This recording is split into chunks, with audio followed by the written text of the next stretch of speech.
नमस्कार, देश देशांतर में आपका स्वागत है। मैं हूं कुर्बान अली। पिछले 18 दिसंबर को मणिपुर की राजधानी इम्फाल में हिंसा भड़क गई, जिसके बाद से वहां बेमियादी कर्फ्यू लगा दिया गया है। ये फैसला तब लेना पड़ा जब उग्र प्रदर्शनकारियों ने राज्य में जारी आर्थिक गतिरोध को लेकर गुस्सा दिखाते हुए हिंसा का रास्ता अपनाया और करीब 22 वाहनों को आग लगा दी। पिछले 1 नवंबर से नगा आदिवासी संगठनों द्वारा लगाई गई आर्थिक नाकेबंदी की वजह से पूरे मणिपुर में ज़रूरी सामान की आपूर्ति पर बुरा असर पड़ा है। दवाइयाँ, ईंधन और रोज़मर्रा के सामान के दाम आसमान छूने लगे हैं। आर्थिक नाकेबंदी को सरकार के उस फैसले की प्रतिक्रिया के तौर पर देखा जा रहा है जिसके तहत राज्य में 7 नए ज़िलों को बनाने का फैसला किया गया था।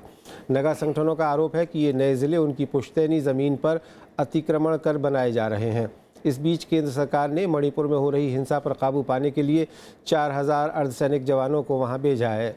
ताज़ा हिंसा की जड़ लंबे समय से जारी घाटी और पहाड़ के बीच एक दूसरे के प्रति अविश्वास, लेकिन गंभीर हिंसा उस समय होती है जब पहाड़ों पर रहने वाले नगा और दूसरी जनजातियां ये महसूस करती हैं कि राज्य सरकार उनकी ज़मीन पर कब्जा करना चाहती है या ऐसा कानून लाना चाहती है जिससे सदियों पुरानी उनकी सभ्यता ख़त्म हो सकती है। मणिपुर 1949 में भारत में शामिल हुआ था। उस समय वायदा किया गया था कि मणिपुर की आदिवासी संस्कृति के साथ छेड़छाड़ नहीं की जाएगी। देश देशांतर में आज चर्चा मणिपुर की इसी सूरत हाल पर। इस चर्चा में मेरे साथ जुड़ रहे हैं असम में वरिष्ठ पुलिस अधिकारी और बीएसएफ के डीजी रहे प्रकाश सिंह, जाने माने मानवाधिकार कार्यकर्ता रवि नायर, वरिष्ठ पत्रकार नितिन सेठी और फोन लाइन पर हैं पूर्वोत्तर मामलों के जानकार वरिष्ठ पत्रकार सुबीर भौमिक। आप सभी का स्वागत है। सुबीर भौमिक, मैं आपसे शुरुआत करना चाहूँगा कि मणिपुर में जो ये सूरत हाल बनी हुई है, पिछले 50 दिन से भी ज़्यादा समय हो गया जब वहाँ ब्लॉकेड चल रहा है और अब ये हिंसा की खबरें आ रही हैं, आखिर ये पूरा मामला है क्या? यहाँ मैं आपको पहले एक चीज बता दूं, मैं बहुत सालों से ये कहता रहा हूँ कि मणिपुर एक ऐसा जगह है जो भारत का लुबनान या बोस्निया कहा जा सकता है। यहाँ इस तरह के जातिगत जो प्रॉब्लम्स हैं एक दूसरे के साथ, इस तरह का एक हालत पैदा हो चुका है जिसके चलते भारत जो अपना लुक ईस्ट पॉलिसी करने को चाह रहा है और मणिपुर के जरिए जो एक दक्षिण पूर्व एशिया के साथ एक कनेक्शन, एक कांटेक्ट, एक रिश्ता बरकरार करने का जो कोशिश है, इसके लिए सबसे बड़ा चैलेंज मणिपुर का अंदरूनी हालत है। और यहाँ एक तरफ जब भारत सरकार नागा संगठन NSCN के साथ एक सेटलमेंट में आने की कोशिश कर रही है, इसको लेकर मणिपुरी समाज में मणिपुर के जो लोग हैं, जो मेइतेई लोग हैं, उनमें बहुत घबराहट है कि शायद उनका कोई इलाका बृहद कोई नागा राज्य के साथ जोड़ सकता है। इसको लेकर एक परेशानी है और वहाँ मणिपुर का जो सरकार है, मुख्यमंत्री बोबी सिंह, वो एक स्ट्रॉन्ग अपने तरफ से एक मणिपुरी लाइन वो ले रहे हैं।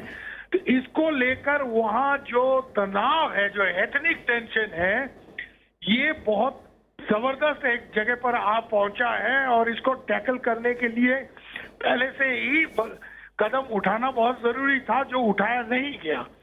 और एक तरफ जो नागा संगठन है, जो हर 2-4 महीने बाद ये ब्लॉकेड का एक सिलसिला जारी रखते हैं, क्योंकि उनको लगता है कि ये ब्लॉकेड वगैरह करने से उनका जो मांग है, जो ये नागा सेटलमेंट है जी, वो जल्दी से होगा, वो देर नहीं होगा। तो इसलिए ये ब्लॉकेड वगैरह करते हैं। इसको लेकर जो हालत मणिपुर में पैदा होता है, जो आपने कहा एसेंशियल कमोडिटीज, ये बहुत मतलब ये पूरा जो सिचुएशन है, ये जिस तरह से बिगड़ता गया है जी, इस पर काबू पाने का कोशिश नहीं हुआ। आज वो भी सरकार ने जो ये 7 जिला का ऐलान किया है, इसको लेकर नागा लोगों में नाराजगी है। तो एथनिक टेंशन एक बहुत खतरनाक जगह पर पहुंच गया है और इस पर काबू पाना बहुत जरूरी है। इसलिए हम समझते हैं। मैं आता हूं आपके पास सुबीर भौमिक साहब जी। फिलहाल के लिए इस जानकारी के शुक्रिया। मैं आऊँगा आपके साथ, बने रहिए आप हमारे साथ। रवि नायर साहब, आप जो मणिपुर की ये सूरत हाल है, इसको किस रूप में देखते हैं? ये केंद्र सरकार का कार्यक्रमों का विफलता का झलक है। जब स्टैंड स्टिल एग्रीमेंट और उसके बाद फ्रेमवर्क एग्रीमेंट नागा आंदोलन के साथ इन्होंने किया, तो इसका विवरण 1-1.5 साल के ऊपर हो गया, विवरण अभी तक पब्लिक नहीं हुआ है। इसके चलते बहुत सारे रूमर्स फैल रहे हैं, अफवाहें फैल रहे हैं मणिपुर, और जैसे सुबीर जी ने कहा खासतौर मैते लोगों के यहाँ, और नागा के लोगों के प्रति अभी तक संविधान के अनुच्छेद 371C को लागू नहीं किया है, हिल काउंसिल्स बनाया नहीं गया है, ऐसा कोई फोरम नहीं है जहाँ पे एक नियमित तौर से नागा लोगों का, चिन लोगों का, मिज़ो लोगों का, कुकी लोगों का कुछ उनका जो विचार विमर्श उनके साथ करके उनका राय ले, तो ऐसा कोई ढांचा नहीं है जिससे कि जमहूरी तरीके से सब लोगों को मिलकर बिठाकर बातचीत किया जाए। और इसमें आज इसीलिए ये भड़क उठा है क्योंकि अगले साल इलेक्शन होने वाला है असेंबली के, और ऐसा लगता है कि अब आज की जो रूलिंग पार्टी है, स्टेट पार्टी, वो डावाडोल है और केंद्र सरकार अपनी जो पार्टी को नागा लोगों के समर्थन के साथ जितवाना चाहता है, तो इसका भी एक बहुत महत्व पहलू है। जी नितिन सेठी, आप किस रूप में देखते हैं इस मणिपुर की समस्या को, क्योंकि ये काफ़ी लंबे समय से चला आ रहा है, इसका एक पूरा इतिहास भी है। अभी तो ये 50 दिन से समस्या चल रही है, ब्लॉकेड चल रहा है ये नए 7 ज़िलों को लेकर के, और साथ ही साथ एक अविश्वास की भावना कि जो पहाड़ी क्षेत्र में रहने वाले लोग हैं वो मैदानी क्षेत्र के लोगों से भयभीत हैं, और इस तरह का इल्ज़ाम लगा रहे हैं कि शायद उनकी संस्कृति को ख़त्म करने की कोशिश की जा रही है, उनके जल, जंगल और ज़मीन को ख़त्म करने की कोशिश की जा रही है। क्या कहेंगे आप?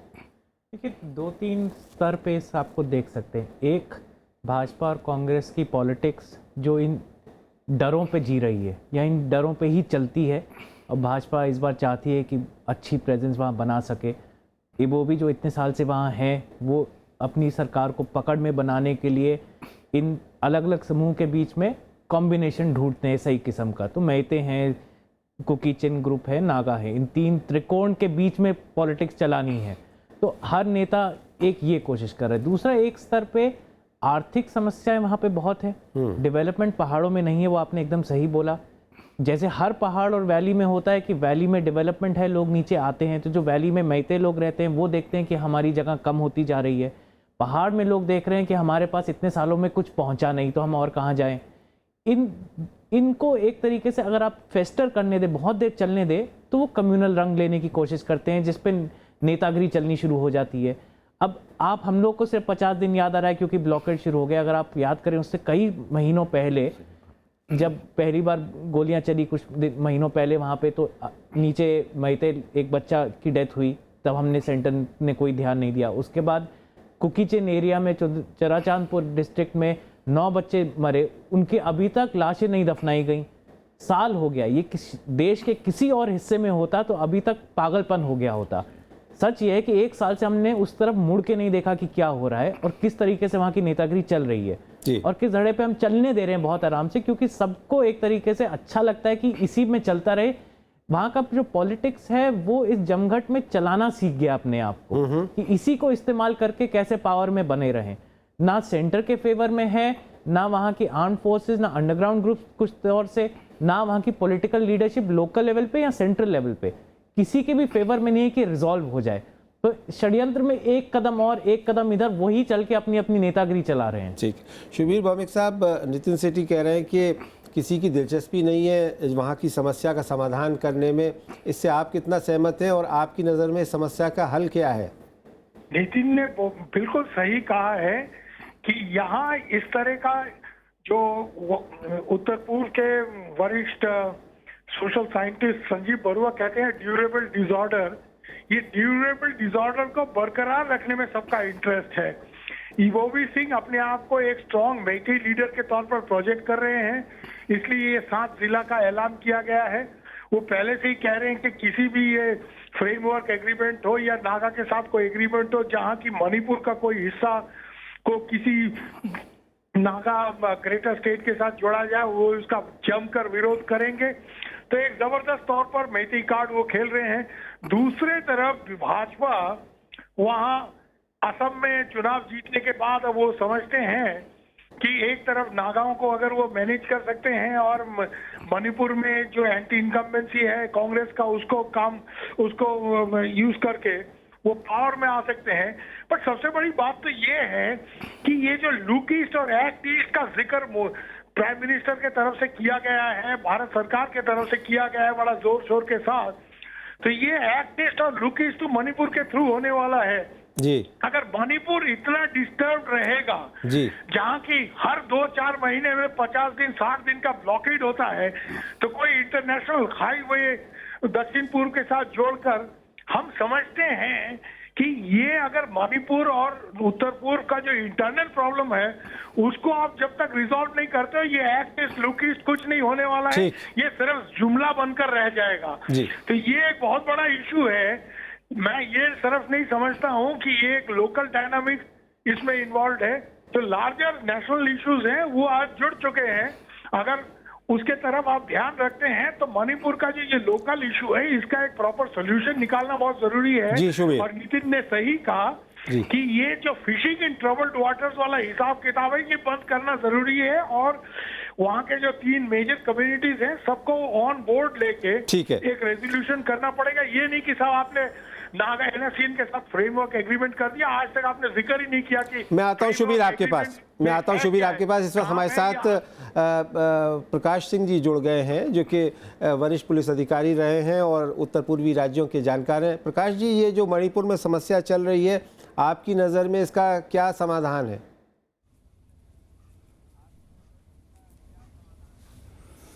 देखिए, मणिपुर में जो समस्याएं हैं ऐसे ही काफ़ी विकट हैं, काफ़ी कॉम्प्लेक्स प्रॉब्लम्स हैं, और मुख्य रूप से देखा जाए तो इसके 3 लेयर्स हैं, 3 सतह हैं।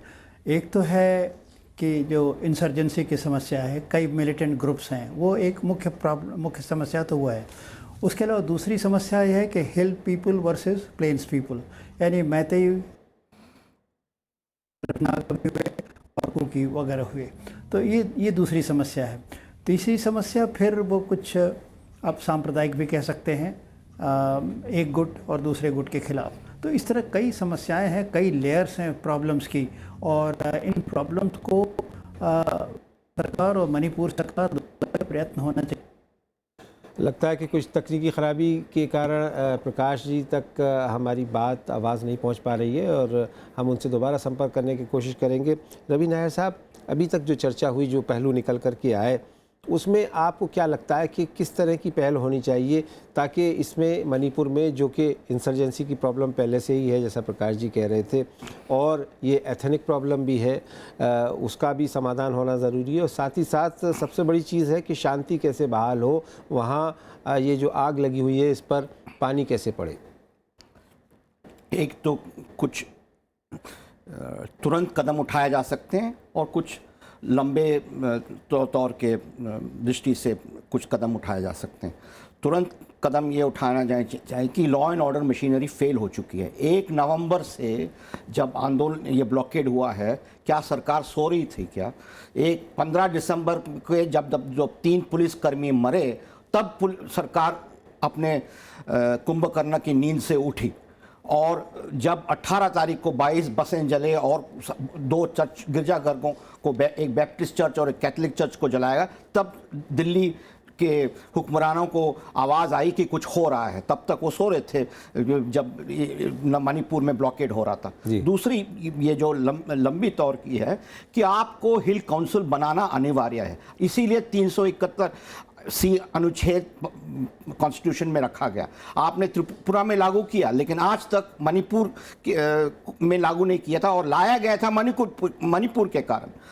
और भी हैं 244A के अधीन आपको स्टेट, मणिपुर स्टेट के अंदर ही छोटा स्टेट बना सकते हो, ये ऐसे प्रावधान हैं, उनको एक्सप्लोर करना चाहिए। उनको कुछ कुकी लोगों ने इसका प्रस्ताव किया है, लेकिन नागा लोग मानेंगे या मैते लोग नहीं मानेंगे, ये तो एक्सप्लोरेशन की बात है। तो आपको लेकिन सरकार को कुछ पहल करनी पड़ेगी। पिछले साल सुप्रीम कोर्ट ने संतोष हेगड़े का रिपोर्ट दिया, जिस तरह के अत्याचार हो रहे हैं इस पर कोई अमल नहीं हुआ, न केंद्र सरकार की तरफ से न राज्य सरकार की तरफ से। तो एक बिल्कुल जैसे टोटल अनार्किक स्टेट, दोनों स्टेट गवर्नमेंट और सेंट्रल गवर्नमेंट फैला रही है। जी नितिन, अभी जैसा रवि नायर साहब कह रहे हैं कि साहब ऐसा मालूम हो रहा है कि शायद राज्य सरकार फेल हो गई है इस सिचुएशन को डील करने में, और कई नगा संगठन दिल्ली आए हैं और वो कह रहे हैं कि साहब राष्ट्रपति शासन लागू किया जाए।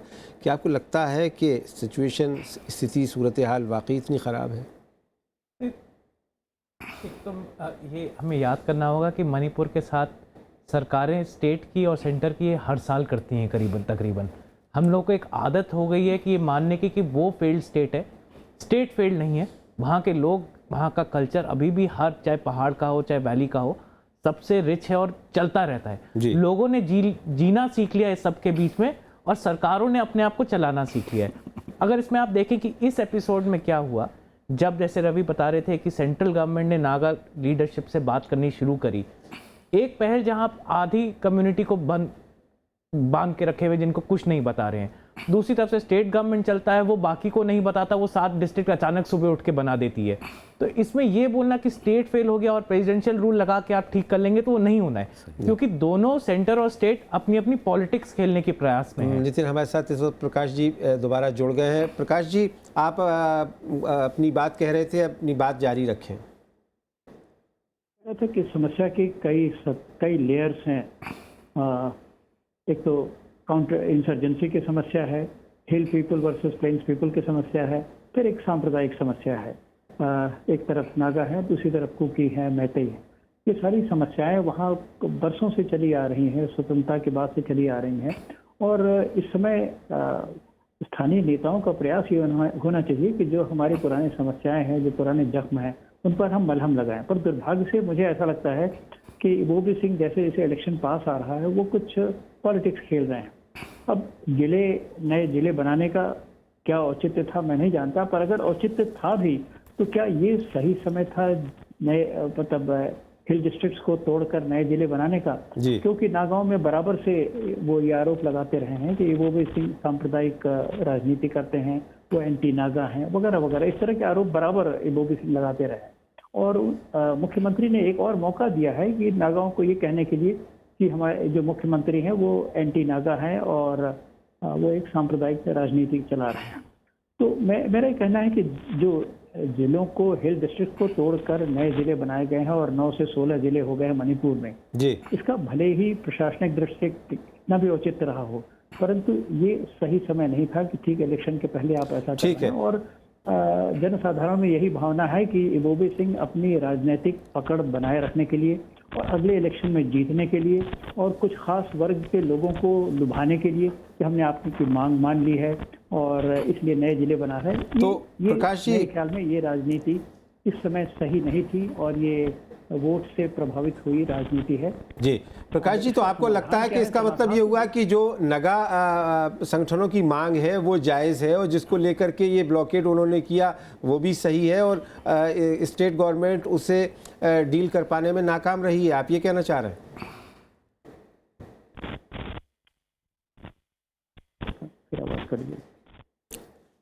लगता है कि प्रकाश जी से हमारा फिर संपर्क ख़त्म हो गया है। शुबीर हमारे साथ बने हुए। शुबीर, आप कितना सहमत हैं जो अभी प्रकाश जी कह रहे थे और क्या यही सही मायने में समस्या है मणिपुर की फिलहाल? नहीं, ये स्पोर्ट्समैनशिप का पॉलिटिक्स है, ये खेला जा रहा है। एक तरफ नागा संगठन NSCN के साथ केंद्र सरकार जो बातचीत कर रही है वो किसी को कॉन्फिडेंस में नहीं ले रही है। फ्रेमवर्क एग्रीमेंट हुआ, काफी दिन हो चुके हैं, अभी तक हमें ये नहीं पता कि फ्रेमवर्क एग्रीमेंट में सांप है या हाथी है। दूसरे तरफ ये जो इबोबी सिंह का पॉलिटिक्स है, मैतेई कार्ड वो खेल रहे हैं। प्रकाश जी इसका कहना सही है, बट ये खेल जो है ये सिर्फ इबोबी सिंह अपने तरफ से नहीं खेल रहे, केंद्र सरकार भी खेल रही है।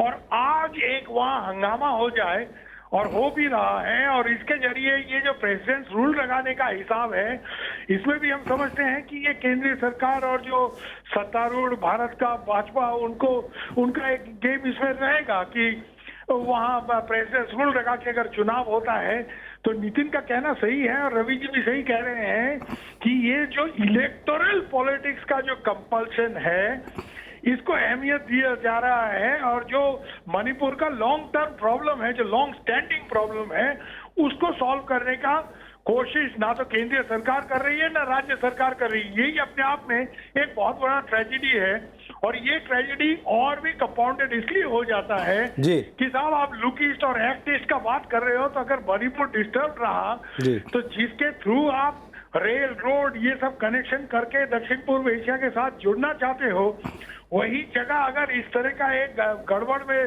फंसा रहता है जी। तो ये लुक ईस्ट और एक्ट ईस्ट ये भी एक सिर्फ जुमला ही बनकर रह जाएगा क्या? सुबी, ये बताइए कि ये केंद्र सरकार ने जो फैसला किया है 4000 वहाँ पैरामिलिट्री फोर्सेस भेजने का, तो ये जो फिलहाल वहाँ जो हिंसा हो रही है, जो आग लगी हुई है, उस पर कुछ काबू पाया जा सकेगा आपकी नज़र में? ये सेंट्रल पैरामिलिट्री फोर्स मणिपुर में जाके प्रॉब्लम क्रिएट होता है, प्रॉब्लम सॉल्व नहीं होता है। ये लोग जाते हैं तो थंगजम मनोरमा जैसा केस होता है, इस तरह का केस होता है। ये जो फोर्स का जो एक फोर्स सॉल्यूशन जो है कि साहब वहां प्रॉब्लम हुआ है, हमने पैरामिलिट्री भेज दिए, ये पैरामिलिट्री वहां जाके क्या कर लेगा? Ultimately paramilitary will operate under हुम? पैरामिलिट्री स्टेट गवर्नमेंट के निर्देश पर ही काम करेगा। ये तो नहीं, अगर वो स्टेट गवर्नमेंट के निर्देश पर काम नहीं करता है फिर तो एक दूसरा कॉन्स्टिट्यूशनल क्राइसिस तैयार हो जाएगा। तो इसलिए अपने आप में ये हमने वहां प्रॉब्लम हुआ, हमने फोर्स भेज दिया, ये प्रॉब्लम सल्टाने का नहीं है, प्रॉब्लम जो है उसको उसके तरफ पीछे मोड़ लेने का एक रवैया है। ये फोर्स भेज के आपने प्रॉब्लम अपने आप में सॉल्व हो जाएगा, ये सब बकवास है, ये कभी नहीं होने वाला। मेजर इश्यू जो है इसको सॉल्व करने के लिए तीनों कम्युनिटी के वरिष्ठ नेता, state government, central government, dialogue का बहुत बहुत जरूरी है। चलिए, ठीक, इस मोमेंट में डायलॉग चाहिए हमें, फोर्स भेज के कुछ नहीं होने वाला। जी। प्रकाश सिंह जी, जो शुबीर कह रहे हैं उससे आप कितना सहमत हैं कि इस तरह की कोई शांति बहाली की प्रक्रिया हो सकती है?